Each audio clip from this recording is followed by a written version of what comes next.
ইডির দপ্তরে মিমি চক্রবর্তী ও অভিনেতা অঙ্কুশকে তলবের বিষয়ে জাতীয় কংগ্রেসের রাজ্য সভাপতি শুভঙ্কর সরকার বলেন, আইন সবার জন্য সমান, আইন একটাই।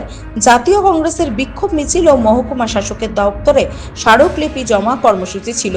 বিভিন্ন বিষয়ে রাজ্য ও কেন্দ্রের দুর্নীতি এবং দ্বিচারিতা সহ ওয়াকফ বিলের বিরুদ্ধে বিক্ষোভ মিছিল করলেন জাতীয় কংগ্রেসের রাজ্য সভাপতি শুভঙ্কর সরকার ও কংগ্রেসের নেতা নেত্রী ও কর্মীবৃন্দরা। উপস্থিত ছিল এআইসিসির মেম্বাররাও।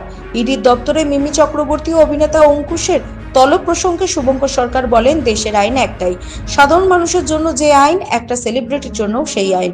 সাধারণ মানুষের জন্য অন্যায় করলে যে শাস্তি হওয়া উচিত, সেলিব্রিটির ক্ষেত্রেও সেই একই শাস্তি হওয়া উচিত। আইন বহির্ভূত কাজ যিনিই করবেন, সাধারণ মানুষ হোক আর কোনো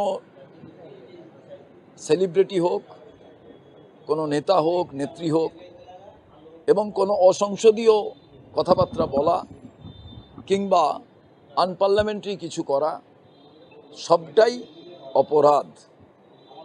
একটা সাধারণ ছেলে করলে, সাধারণ মেয়ে করলে কি শাস্তি হতো, তো অন্যদের জন্য শাস্তি আলাদা হবে, এটা কি কথা? দেশের তো আইন একটাই। আমি মনে করি দেশের আইন অনুযায়ী চলা প্রয়োজন। এ জায়গায় যাতে পাওয়ারফুল পাওয়ারলেস এসব দেখা না হয়। দেখুন, তৃণমূল পঞ্চায়েত নির্বাচন জিতেছিল মারামারি আর ভোট লুট করে। তাদের প্রচুর টাকা পঞ্চায়েত নির্বাচনে খরচা হয়ে গেছে। সেই সমস্ত পয়সা তাদেরকে এখন তুলতে হবে। পঞ্চায়েত প্রধান ভাবছে সে বেশি তুলবে, সঞ্চালিকা ভাবছে যে তাকে ভাগ না দিয়ে প্রধান টাকা নিয়ে নিচ্ছে।